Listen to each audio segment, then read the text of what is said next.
Hey everyone, welcome to the Movie Throne. I'm your host, the one and only King Kansas, here to bring you my final movie review of this year, aka Season 3, aka Volume 3.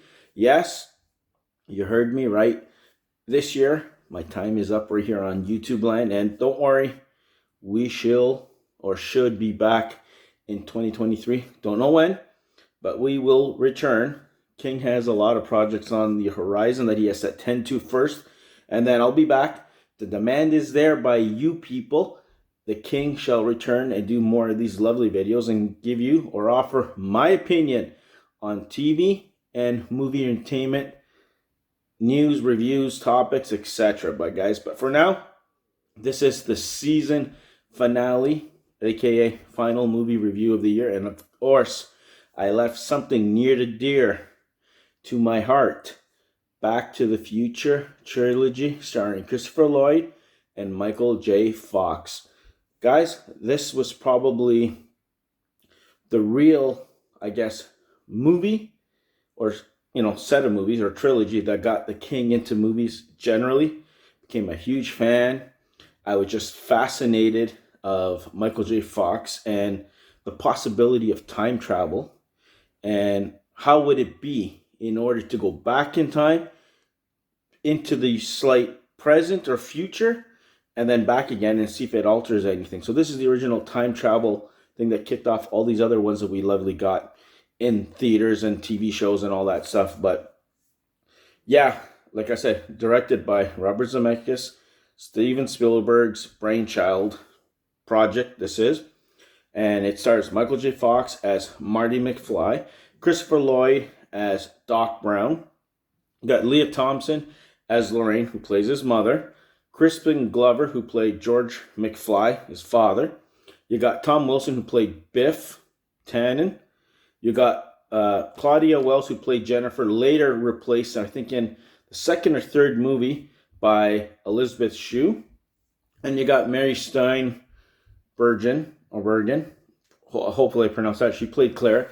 She ends up showing at part 3. So anyways, I'll give you guys my brief reviews of every movie. So I'm not going to get into the whole details and shit. I'm just going to spew whatever comes to my heart, my brain, that I wanted to talk about. Highlight moments, if you want to call it. I don't usually talk about negative stuff because, guys, I'm telling you, the one good thing about this I found over E.T. is that it aged well. It doesn't look like technology from the 80s or 90s.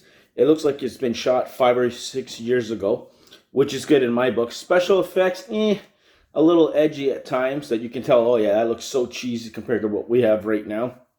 So a remake, if ever, will be interesting to see, and if they're going to use the DeLorean moving forward or whatever they decide to use, whether it's a flying train or anything. So spoiler alert, if you haven't seen Back to the Future with Michael J. Fox, that's on you guys. It's been years, if not decades, 30 years since 32 since the last one came out. So deal with it. So anyways, first movie, loved it. It introduced us to the whole idea of time travel, the iconic DeLorean, Doc Brown, Marty having to travel through to the past, 1955, to deal with his parents, and not only that, to also save Doc, who gets shot by the people he stole the plutonium from. So it's pretty cool to see the 88 miles per hour thing, the lightning being struck in the clock tower and all that shit, and to see him kind of like confront his parents when they were younger and kind of like make sure that they reconnect. But if he interferes, it could screw things up, and boy did he screw things up, but then he ends up recovering and stuff.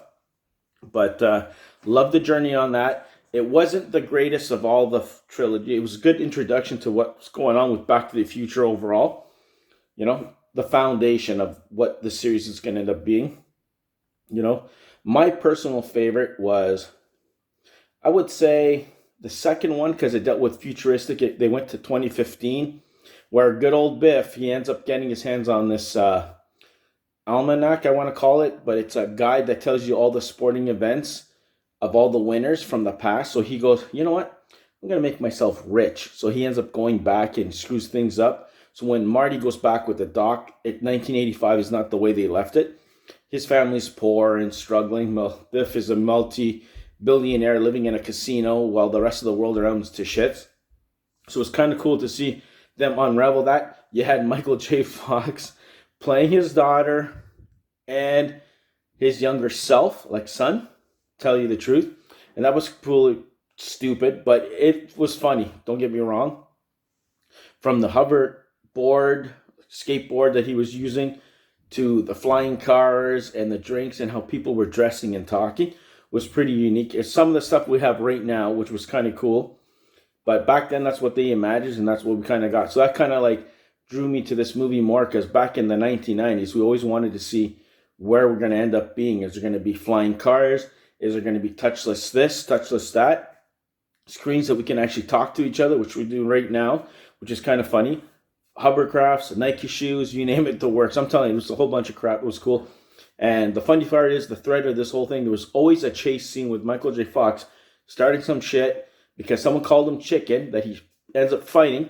Then he runs, and there's him being chased, whether it's on a hovercraft board or a bike or skateboard through the streets, and then manure landing on Biff's on multiple occasions. I think in all three movies, to tell you the truth. It was pretty cool.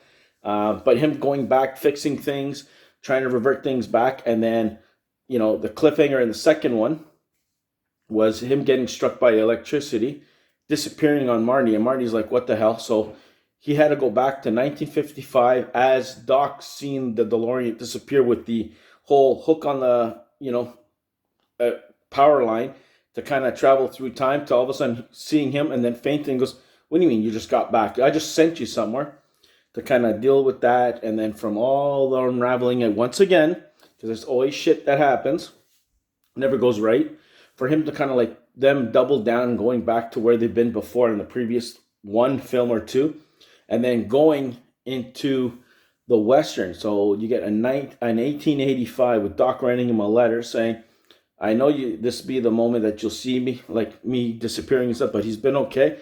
Don't come for him. But then he realizes there's a tombstone that he discovers with the 1955 Doc Brown self, that he died. So he's going to go back and try and save him from getting shot. For him to go back and to call himself Clint Eastwood, to present himself to the rest. And then from Doc Brown meaning Clara, and dealing with the Cowboys and getting shootout in corral and causing more shit like always, and managing to find a way for the DeLorean to get pushed because there's no gasoline there for another 100 damn years. We got to put it on the damn railway tracks and get it pushed by this train. And of course, Doc has these little capsules that he throws in that gives the steam engine extra power to propel him to go off a bridge before it ends up falling over the cliff. And of course, there's dilemma. There's them running on the trains, ready to fall in the hoverboard, saving Doc and whatever, and him flying away with the girl, and him landing on present day where things seem to be normal. And then you have a big train demolish the hell out of the DeLorean. So you're wondering, what now? So he goes there, he gets in his truck thinking, and then they end up going back to the crash scene. And then a few seconds later, you see one of the coolest things ever for me back in the day was an actual steam engine time machine come right through, and then at the end of it, hover up and float the hell out of there with Doc, his wife, and 2 kids, and the dog, of course, Einstein, and book it and fly to the screen to suggest maybe there's going to be a 4th one, if there ever was one. But Trilogy ended well. I enjoyed every single one of them. I wasn't bored at all. Under 2 minutes. There's like 6 minutes, maybe 6 hours tops, guys, for all 3 movies. They look good. They sound good. I got the upgraded, I think it was 35th anniversary upgraded version on Blu-ray. That it looks phenomenal. It sounded great. It looked good. The picture quality was there, but I loved it. I enjoyed it. One of my favorite trilogies ever of all times. Like I said, this is what got me into movies, generally speaking, and became a huge fan. But loved it. You guys tell the king what you guys didn't like about Back to the Future. Should they make it a remake? Should they leave it the hell alone? Like I say, it's a classic. Leave it. You can still make a reboot it. Like you could always go back to anyways, guys. So even if they did, we're all safe. We have these old films with Michael J. Fox and Christopher Lloyd, and I loved it. Like I said, I don't know where it stands in my top 10, top 25, or top 100, but it is a movies or a trilogy that I can keep on watching over and over, enjoy, laugh with my niece and nephew, or anybody who wants to watch it. Love Michael J. Fox, love Christopher Lloyd. I'll watch this probably till the day I die. So you guys let me know in the comment section below your thoughts on each movie as a trilogy, where it stands, you name it that works. Let the king know. We'd love to hear it, guys. So there you go, guys. That is my final movie review of Season 3, Volume 3, 2022. I hope you guys liked it. Like, share, and subscribe. Check out my other content. Keep on following, guys. Make it worthwhile for the king to come back in 2023 sometime. Get those views up for the king. You know, you guys help me out. I'll be back, and I'll be more glad to spend my hard-earned time with all of you here on YouTube and continue this moving forward. Not King has other projects, but you know, never say never, like I always say. And I'll see you guys next year. Have a safe winter. Have a good Christmas. Happy New Year. And we will see you here on the Movie Throne next year. Take it easy and definitely stay off the King's throne and be the hell good. Take it easy. Go enjoy movies, guys, and I'll see you one day soon. Take it easy.